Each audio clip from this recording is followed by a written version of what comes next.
Hello beautiful soul! Welcome back to my channel. This is Mei Chang Ame from Japan, Kabayan Pisces. This reading is for you. Maraming salamat muna sa aking mga subscriber, new subscriber, cross-watcher, at sa mga bagong pasok dyan. Welcome na welcome kayo sa bahay ni Ate Aimee. Maraming salamat din sa nakakataba ng puso ninyong mga comments. Dahil halos lahat kayo is resonate. Skip comment lang mga kabayan, ang inyong energy is naiwan dyan. Pati pangalan nyo, binabasa ko. Baka ko lang yung energy nyo, makaresonate na kayo sa ating reading. Maraming salamat din sa mga nagpa-personal reading. Kung gusto niyo po ng personal reading at energy niyo lang talaga ang gusto niyo makuha natin, nasa baba po ng video na to, how to contact me.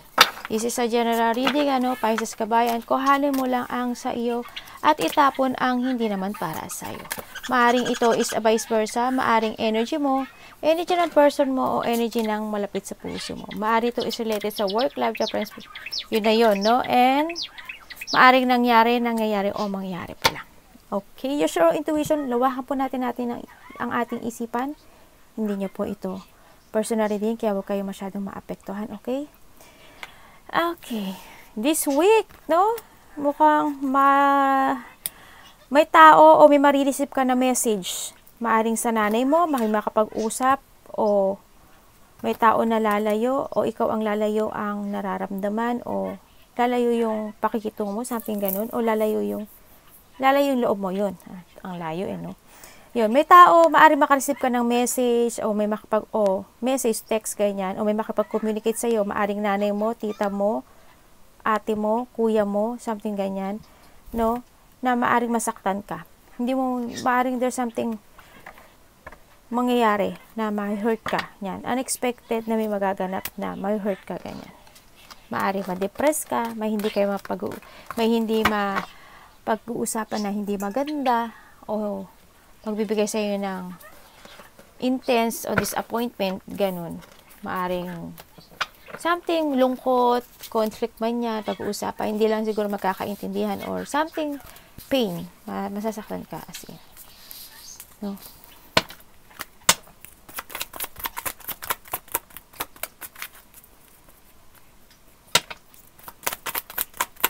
Makakaramdam ka ng mga hurt, unexpected pain sa nakita ko dito, no? Magkakaroon ng mga this week, makakaramdam ka ng pagod, pagod. Makakaramdam ka na ng pagod sa iyong sarili, sa iyong mga iniisip, tsaka sa iyong pamilya, ganyan maaari. Magkakaroon ng bad news, no? Hindi magiging masaya. Hindi ko nakikita na magiging masaya ka this week. Siguro may mga isip ka, ka ng negativity, you feel empty, you feel drained, frustrated, magkakaroon ng paghihiwalay o hihiwalay, hindi magiging, walang love, yan, walang love ako nakikita, and unfulfillment, yan. Tingnan natin. Maaring bad news when it comes to a family or related ang trabaho, business, o kaperahan. No? May mga pagsisisihan daw. Naku, may mga magkakagulo, May mga pag-aawayan kayo. There's a conflict, away, battle, competition man yan, o agreemento, no? Sana walang nag-aaway-away when it comes to a pera, territorial, no? Something ganun ang nakikita ko. May mga magtataas ang ego, May mga magko-control dito sa sitwasyon na to. Tingnan natin. Maaring boss mo, maaring tatay mo. Ito. Basta there's a bad news. Maaring ikaw yung mag-distance dito sa sitwasyon na to. Ikaw yung dumistance o lumayo. No, sa nakita ko to. O maaring asawa mo. Ito. Maaring makareceive ka rin ng advice to someone, no, sa nakita ko dito. Okay, may mga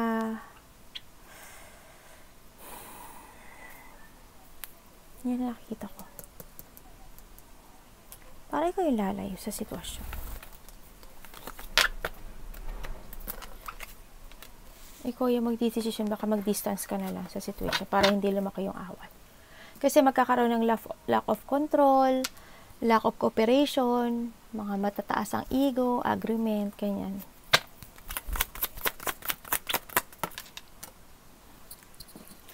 Anak, mamaya na yan, anak.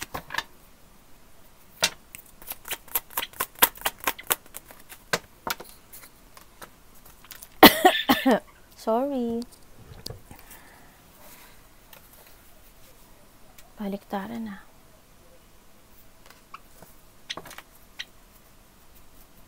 Ano po yan?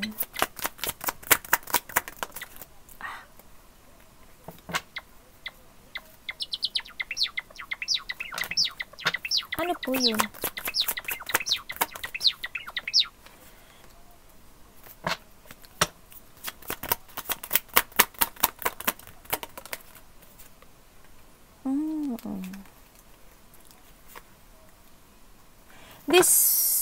Okay.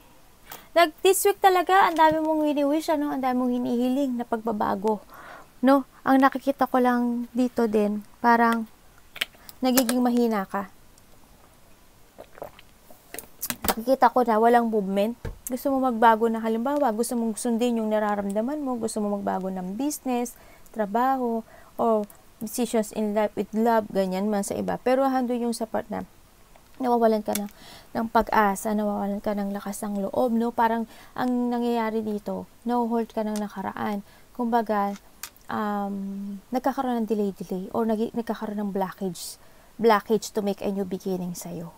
Parang ito yung sitwasyon na parang iniintindi mo na lang, binabalanse mo na lang. Yan, gano'n nakikita ko.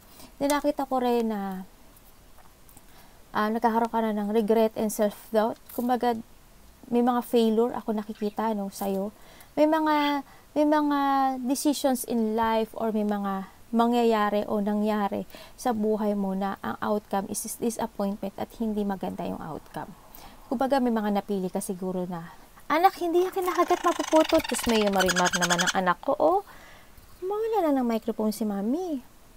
Ano yung may mga napili kang choice, o may mga napili kang daan, o may mga magagawa ka na madi-disappoint ka.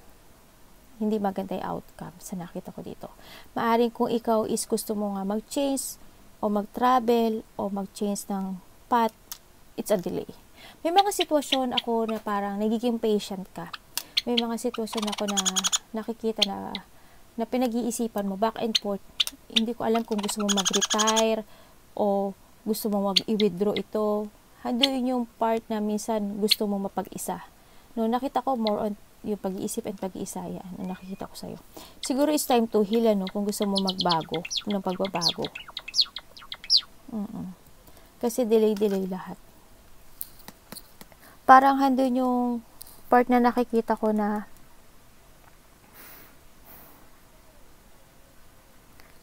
nakokontrol ka ng emotions mo, nakokontrol ka nito. Maari din naman na teka lang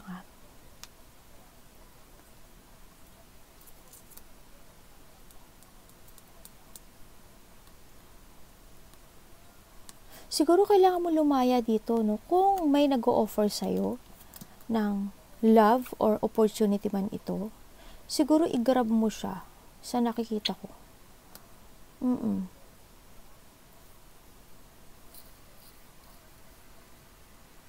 Kasi hindi ka na nagiging totoo sa sarili mo. Hindi, wala na talagang saya. Puro pag-isip.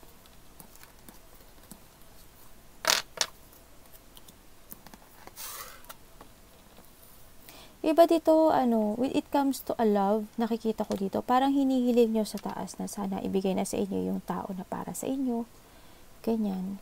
Yung tao na hindi manloloko sa inyo. Bigay na sa inyo yung stability and magandang buhay. Yun nakita ko, parang wini-wish nyo yung ganun. Sa iba dito, nagkaroon ng third party,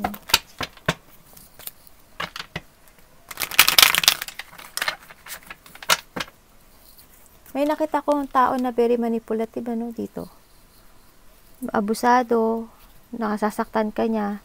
They breaking their promises, nag-break ng promises sa'yo.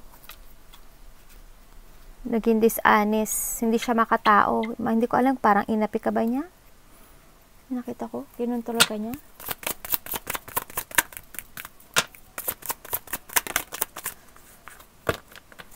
O may tao na kukontrol sa'yo.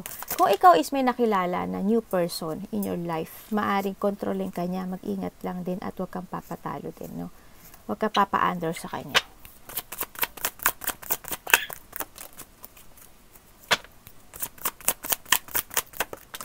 Walang movement, ah.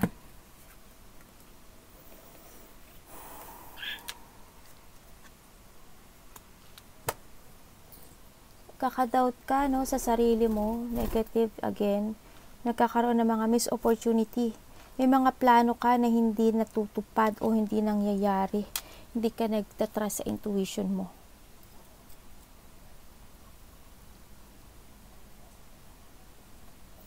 Pwede ko bang malaman to? You're planning something eh. Hala.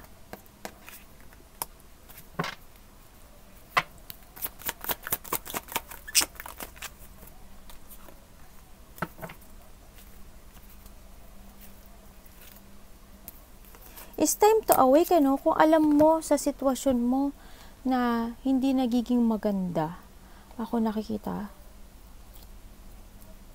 Kasi dahil sa third party man yan o kung ano man yan, siguro it's time to awake. Be aware din, ano, sa sinasabi dito, no? Maging aware ka rin sa mga tao na nakakasalamuha mo. Sa nakita ko dito.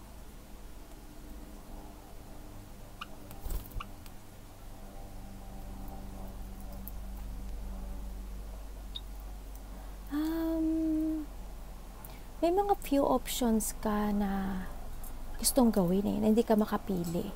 May mga sudden changes din ako nakikita sa party mo, no, dito. May makikipag-usap daw sa'yo, no? Paaring, ay, ano ba yan? Ano ba yan, anak? Hindi ko alam kung a mother figure, grandmother, o dati mo karelasyon to. No? Maaring may magkikita o mag-uusap. Yan. Ako nakikita dito. Na ganun. Maaring friend mo. Pero mas matanda siya sa'yo. Nakikita ko. Baka mas matanda to sa'yo. O maaring friend mo. Baka, I don't know why, pero may pagkikita. Maaring lumabas kayo, kain, chill, ganyan. Nakita ko dito. Yung sa iba ganun.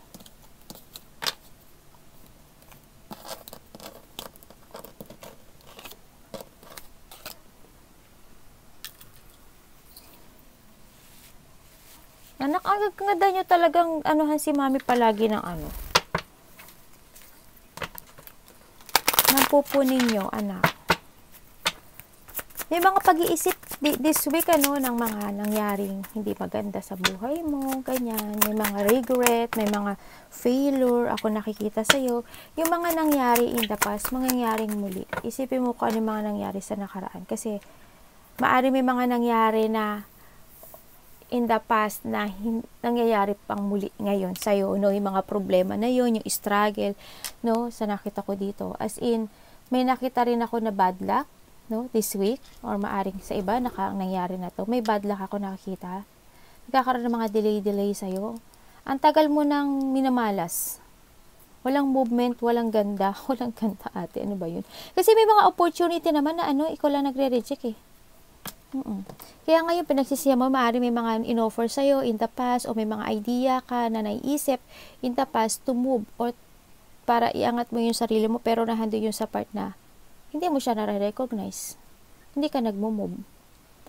Bad luck and bad news, ano ang nakita ko dito, no? Ang di maganda yung ano mo. Ingat-ingat, ano, sa nakita ko dito.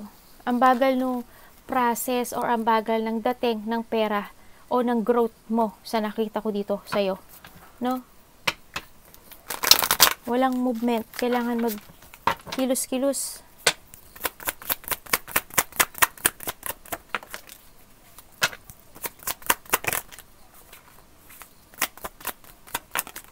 No.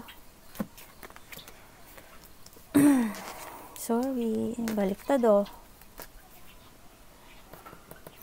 Again and again po, I'm sorry po talaga, pero there's a bad news again na lumabas. Okay? Magkakaroon ka ng mga struggle when it comes to a money. May mga sitwasyon ka na hindi mo kayang pakawalan o alisan.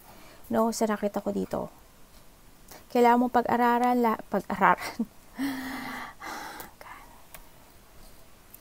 Ano ba itong tigang? Ayusin ko itong. Nagkakaroon ng lack of progress. This week din, makakaramdam ka ng katamaran. Tatamarin ka. Parang walang movement eh. Walang growth. Ako nakikita sa'yo. Ayun. Sorry nagpupunas ako. Yung anak ko, lumayas. Mahilig sila na pupunta sila sa balikat ko. Tapos mamaya pag nagpupunas sila, lalayasan nila si mami. No? Andito yung nagkakaroon ng maaring wag gastos ng gastos, may nakita ako tao dito gastos ng gastos, hindi ipon, nagsisave ng manis. Nagiging unhealthy yung nila, lifestyle nila. Palaging may gustong gawin pero palaging pinagpapaliban. May mga magaling naman kayo mag-research, matalino naman kayo, pero hindi ko alam bakit ganun. Nagkakaroon ng lacking common sense sa inyo sa iba Nagiging may taong irresponsable. No? Hindi nila sinusunod yung nasa isip nila.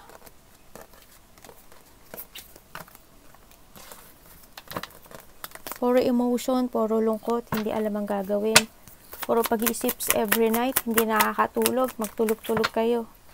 Hindi ko alam kung anong trabaho nyo, pero tulog-tulog din pag may time, no?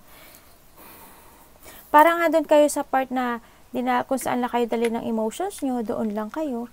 Kasi naguguluhan kayo, ini-evaluate yung mga sitwasyon, no? Yan, masyado kayo nagpo-focus sa mga kabiguan, mga nawala, mga mangyayari, yan. This week talaga, gano'n na maiisip nyo, no? Make a new beginning, huwag kang mag-struggle, huwag kang maguluhan. Make a new beginning, huwag mong isipin na baka magsisi ka, baka pagsisihan mo. Yun agad kasi ang nasa isip mo. No? Be creative. You are the magician, no? Make a new beginning. There's an opportunity ako nakita na naisip mo naman pero hindi mo alam ang gagawin mo. Gawin mo. Walang kikilos. Kapag hindi ka kumilos, walang mangyayari sa'yo. Puro ka lang ma-stress ka lang sa pag-iisip. Ayan, kakahulog. Parang baliktad to. Baliktad mo.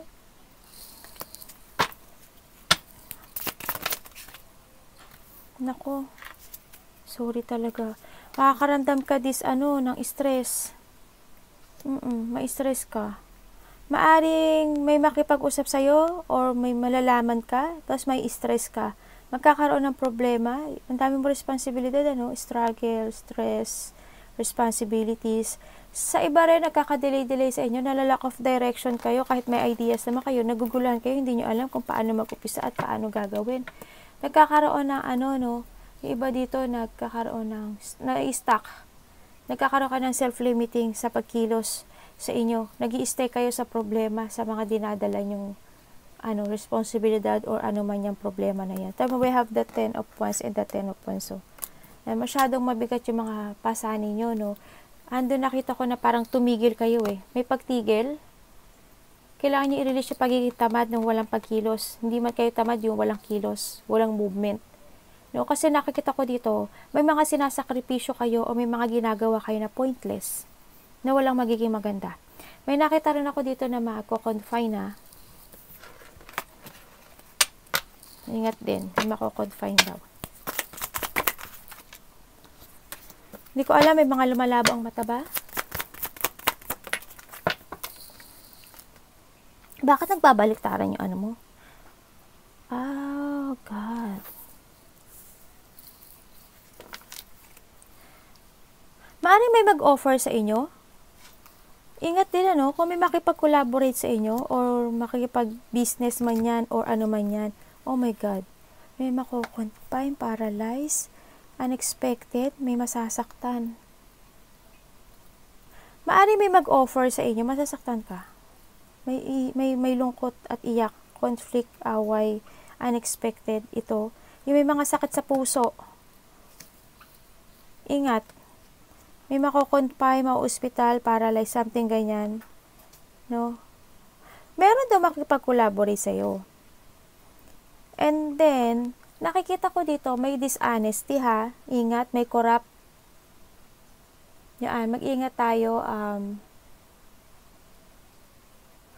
May mga magaganap na hindi siya mariresolbahan. Magiging unfair. No? May karmic retribution tayo nakikita. May mga nakikita ako na I don't know, ikaw, if ever na mangyari to, o may tao na ganito, may gusto maghiganti eh. Yun iba. Sa iba ganun. Sa nakita ko dito ha. Huwag tayong basta-basta magtiwala kasi may tao na magiging tanga. May tao na mag-ahari-harian. Tao na matigas ang puso, may katigasan, kahigpitan, na kailangan natin umiwas. May tao na maaring umiwas. I don't know why. Para sa away, something ganyan. Tingnan ko. May, I don't know kung may, yung mata nyo, no? Baka lumala, may paglala ng mata. Ako nakikita. May tao na,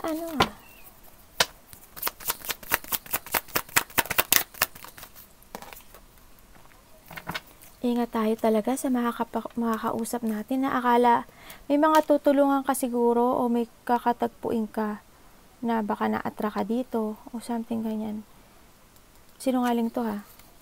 Tamo si angels mo lumabas oh.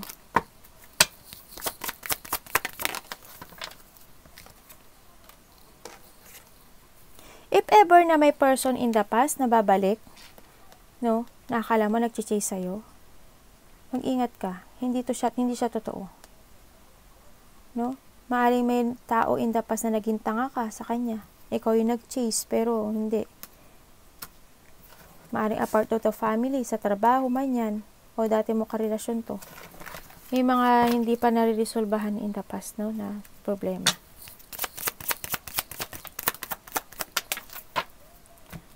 If ever na may makipag sa'yo, businessman ito, siguro this is not for you, no? Huwag kang muna dito kasi nagbabalik ta rin yung mo no? Mga maraming magsisinungaling sa'yo na sa lamuha mo. No? Kung business man yan, man yan, ingat lang. Maluloko ka. May corruption ako nakikita. May tao na magiging diktador, manipulative. Hindi ko alam kung basto siya magsalita pero hindi maganda yung salita niya. May mga sekreto at hidden. Diyos mo yun, napakamalas mo naman. Ano ba naman yan? Ayoko sabihin to sa'yo, pero you need to protect yourself, Panindigan mo yung gusto mong panindigan. Kasi ang dami makipag-usap sa'yo na hindi totoo, ha? Ang daming mga secret and hidden. Handun yung part na hindi nila sinasabi yung buong buo. Katotohanan. Kung may pipirmahan ka man, kung ano mang paper siyan, kung ano mang transaction ang meron, huwag agad pirma ng pirma. Basahing maigi kahit napakahaba pa niyan. Kung kailangan i-photocopy, i-copy. Tsaka in that day, wag mo munang pirmahan. Iuwi mo muna sa bahay para mapag-aralan mo if ever. Pero hindi ka tiwa-tiwala itong sitwasyon na to. Baka ma-magic ka. Arigatou namaste, God bless.